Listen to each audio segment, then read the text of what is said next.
Honorable.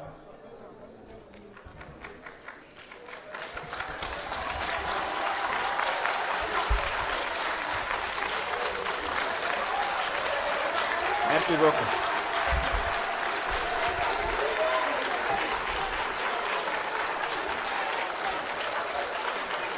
Jërëjëf. J'espère que pertinence su discours Ibrahima Mbengue ngeen di tàccu.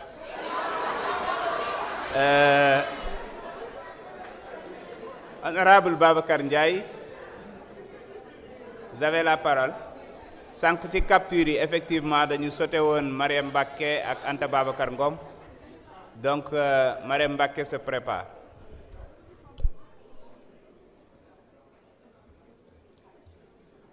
Salaamaaleykum wa rahmatullah.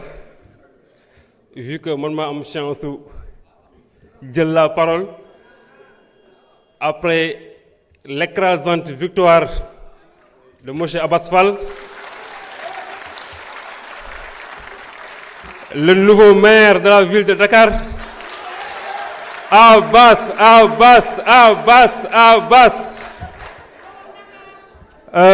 Salaamaaleykum wa rahmatullah. ñu ngi rafetlu di sant bu baax di gërëm le gouvernement du Sénégal ainsi que toutes les autorités politiques yi nga xamante ni ñoom ñoo amal benn élan de solidarité bu am solo diggante Tëngéej, Bargny, Mbao, Thiaroye ba Hann ci natt bi nga xamante ni dal na leen fan yii. De remercier aussi le gouvernement ainsi que toutes les autorités politiques ci cet élan de solidarité bi nga xamante ni ñu ngi koy noté depuis bi inondation yi commencé ba léegi.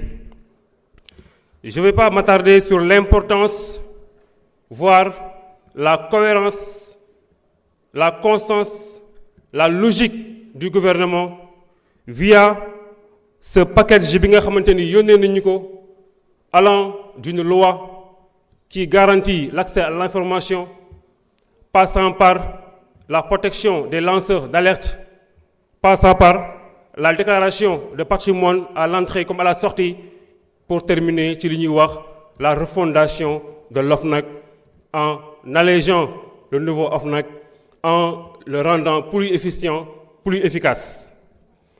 Mais je vais plutôt accentuer mes propos sur la marche de la justice sénégalaise.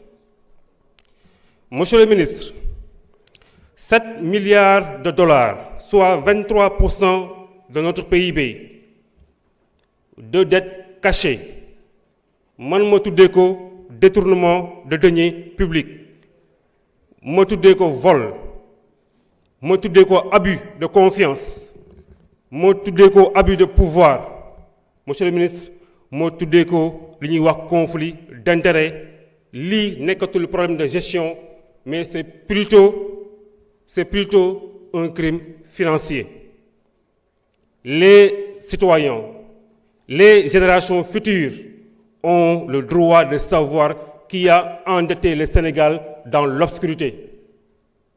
Monsieur le ministre, cette dette cachée remet en cause totalement la transparence budgétaire, remet en cause totalement la communication financière de l'État, mais remet en cause totalement le respect des engagements de l'État vis-à-vis des Sénégalais.